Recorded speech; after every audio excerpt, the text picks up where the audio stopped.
Israel के Somaliland से मुतल्लिक इक़दाम को मुस्तरद करते हैं। इसराइल फ़लस्तीनियों को दरबदर करके सोमालीलैंड भेजना चाहता है। सोमालीलैंड पर अक़वाम मुत्तहिदा की सलामती काउंसिल के हंगामी इजलास में पाकिस्तानी नायब मंदूब उस्मान जदून का खिताब कहा। इसराइली रवैया ख़ित्ते में अदम इस्तेहकाम पैदा करने की कोशिश है। सोमालीलैंड की खुद मुख्तारी और सालमियत की मुकम्मल हिमायत करते हैं। फ़लस्तीन का मामला दो रियासती हल के ज़रिए करवाया जाए। सदर ट्रंप और इजरायली वज़ीर आज़म नेतन्याहू की फ्लोरिडा में मुलाकात। गजा जंगबंदी मुआहदे के दूसरे मरहले पर तबादला ख्याल। मुश्तरका प्रेस कॉन्फ्रेंस में सदर ट्रंप ने कहा, अमरीका इसराइल का साथ देता रहेगा। हमास को हर सूरत गैर मुसल्लह किया जाएगा। ऐसा ना हुआ तो हमास के साथ सख्ती से निपटेंगे। मगरबी किनारे के मामले पर इसराइल से 100% मुत्तफिक नहीं। इब्राहीम मुआहदे को मज़ीद तौसीह देंगे। किसी न किसी मरहले पर सऊदी अरब इब्राहीम मुआहदे पर दस्तखत कर देगा। ईरान शायद गलत रवैया इख्तियार कर रहा हो, लेकिन यह अभी तक साबित नहीं हो सका। ईरान के साथ बातचीत के लिए तैयार है।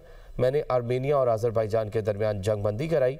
इजरायली वज़ीर आज़म नेतन्याहू ने कहा, सदर ट्रंप से मशरिक़ वस्ता के मुतालिक तामीरी बातचीत हुई। शाम के साथ पुरअमन और महफूज सरहद चाहते हैं। धुंध के बायस मोटरवे को मुख्तलिफ मकामात से बंद कर दिया गया है। मोटरवे M2 लाहौर से कोट मोमिन तक बंद।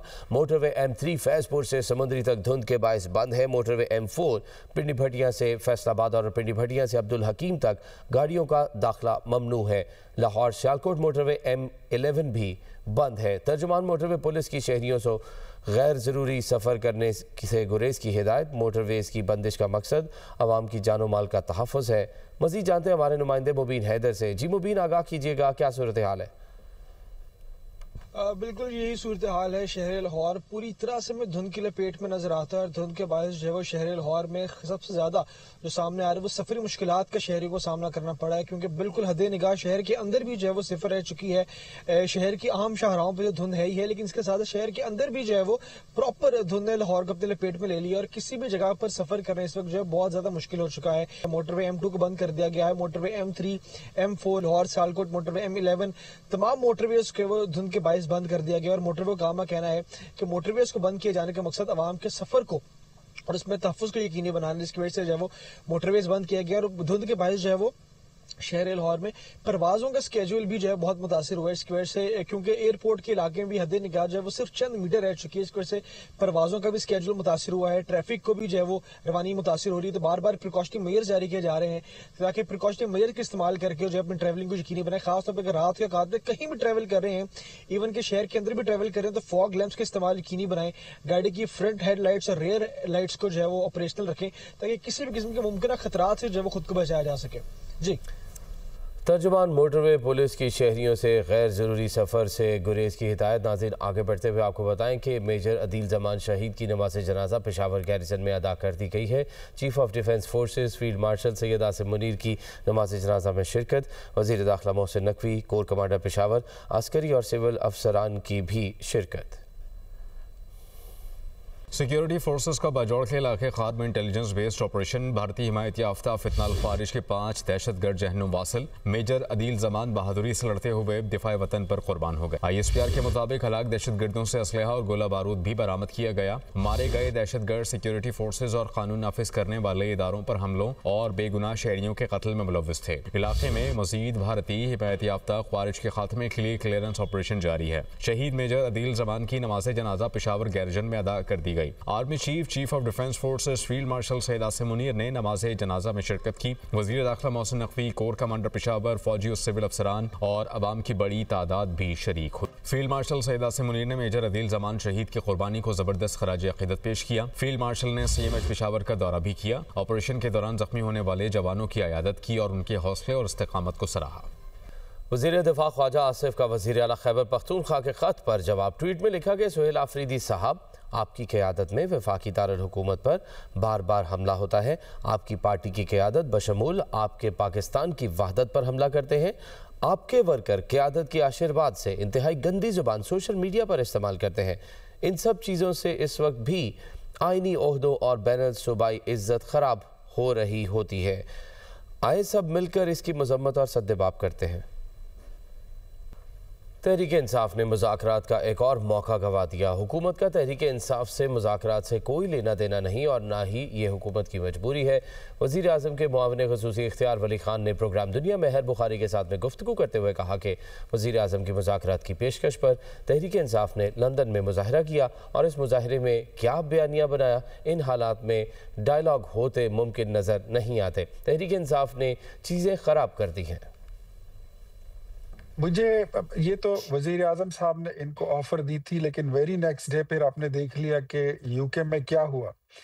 यूके में पाकिस्तान तहरीक इंसाफ का मुजाहरा, वहां पर क्या नैरेटिव गढ़ा जाता है। मुझे ये बताइए, क्या ऐसे हालात में फिर ये डायलॉग आपको मुमकिन नजर तो आते ये हैं? वजीर आजम की पेशकश विड्रॉ कर ली गई है सर? मुझे नहीं लगता, विड्रॉ तो नहीं हुई, लेकिन मुझे लगता है कि ये चीजें जो है इन्होंने खराब कर दी। इन्होंने अगेन फिर एक मौका जाया कर दिया है। मुझे वो कटाई में पड़ते नजर आ रहे हैं। हमें आपसे इनकी मुज़ाकरात से कोई लेना देना नहीं है, हमारी कोई मजबूरी नहीं है। हमारे एक है मकसद है, एक ही वाहिद मकसद है, वो कौमी वहदत और यगानियत है। तय ये हुआ था कि इनको फूलों के गुलदस्ते पेश किए जाएंगे। तय ये हुआ था कि इनको खाना दिया जाएगा, इनकी खातिर मदारत और पंजाब की रिवायती मेहमान नवाजी की जाएगी, जो शरीफ खानदान का एक वतीरा है, जो अपने मेहमानों के साथ वो करते हैं, जिसके लिए वो मशहूर हैं। वज़ीर आला बलोचिस्तान मीर सरफराज बुगटी ने 8वीं चीफ ऑफ बुगटी की हैसियत से जिम्मेदारियां संभाल ली हैं। मीर सरफराज बुगटी का कहना था कि कबीले की क़यादत एक एजाज़ के साथ साथ भारी जिम्मेदारी भी है, जिसे वो एहसन तरीके से निभाने की कोशिश करेंगे।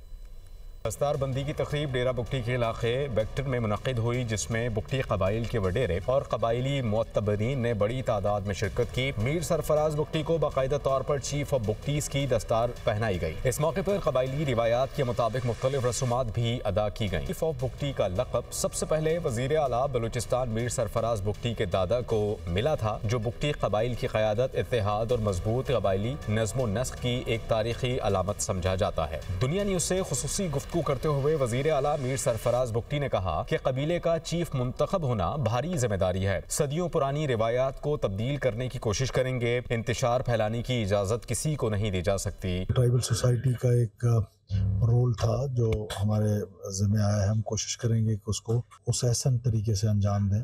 So my utmost priority will be कि हम किसी तरीके से इस ट्राइबल एनिमिटीज़ को कम कर सकें। हुकूमत या रियासत दोनों काम उसको बायक वक्त करने पड़ते हैं। एक तरफ जहाँ rate of the state establish करनी पड़ती है, लोगों की जान माल की हिफाजत करनी पड़ती है, लॉलेसनेस की इजाज़त नहीं दी जा सकती किसी को भी। मीर सरफराज अहमद बुगटी 2013 में बलूचिस्तान असम्बली के रुकन मुंतखब हुए। उन्होंने वजीर दाखिला, वजीर कबाइली उमूर, वजीर जेल खाना जात और चेयरमैन PDMA के तौर पर खिदमात अंजाम दी। सरफराज बुगटी सेनेट के रुकन और मुतादिद अहम पार्लिमानी कमेटीज़ का हिस्सा रहे। विफाकी निगरान काबीना में शामिल रहे और निगरान वजीर दाखिला, इंसदादे मुनशियात, समुंदर पार पाकिस्तानी और इंसानी वसाइल की तरक्की और इंसानी हुकूक के वजीर भी रहे।